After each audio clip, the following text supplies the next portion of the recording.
आहे. आता ऐकूया ठळक मराठी बातम्या. आकाशवाणी नागपूर. हेमांगी कुलकर्णी आपल्याला ठळक बातम्या देत आहे. उपमुख्यमंत्री अजित पवार यांच्या आकस्मिक निधनानं संपूर्ण देशाला धक्का बसला आहे. राजकीय वर्तुळापासून ते सामान्य जनतेपर्यंत शोककळा पसरली आहे. क्रिकेटपटू सचिन तेंडुलकर, राज्यमंत्री इंद्रनील नाईक, राज्याचे उद्योगमंत्री उदय सामंत, सहकार मंत्री बाबासाहेब पाटील, अन्न आणि नागरी पुरवठा मंत्री छगन भुजबळ, माजी मंत्री अनिल देशमुख यांच्यासह सर्वपक्षीय नेत्यांनी शोकसंवेदना व्यक्त केल्या आहे. या दुर्दैवी घटनेतील अपघातग्रस्त विमान VSR व्हेंचर्स प्रायव्हेट लिमिटेड या कंपनीचं होतं. अपघातानंतर दिल्लीमध्ये माध्यमांशी संवाद साधताना कंपनीचे संचालक विजय कुमार सिंह यांनी सांगितलं की विमान उतरवण्याचा निर्णय पूर्णतः वैमानिकाचा होता. त्यांनी आधी रनवे 29 वर विमान उतरवण्याचा प्रयत्न केला, मात्र काही तांत्रिक अडचण आली. त्यानंतर रनवे 11 वर पुन्हा लँडिंगचा प्रयत्न केला आणि त्याचवेळी हा दुर्दैवी अपघात घडला. विमानाची देखभाल चांगल्या पद्धतीनं करण्यात आली होती. आमच्या माहितीनुसार विमानात कोणताही तांत्रिक बिघाड नव्हता, कोणतीही यांत्रिक अडचण आढळलेली नाही, असं विजय कुमार सिंह यांनी सांगितलं आहे. राज्याचे उपमुख्यमंत्री अजित पवार यांच्या निधनामुळे राज्य शासनानं 28 ते 30 जानेवारी असा 3 दिवसांचा शासकीय दुखवटा जाहीर केलाय.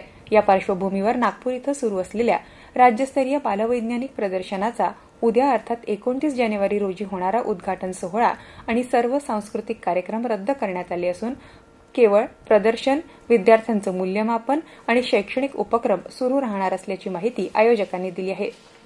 बदलत्या काळाशी जुळवून घेण्यासाठी आयुर्वेदात आधुनिक तंत्रज्ञानाचा आणि कृत्रिम बुद्धिमत्तेचा वापर वाढवणं आवश्यक आहे, असं पंतप्रधान नरेंद्र मोदी यांनी सांगितलं.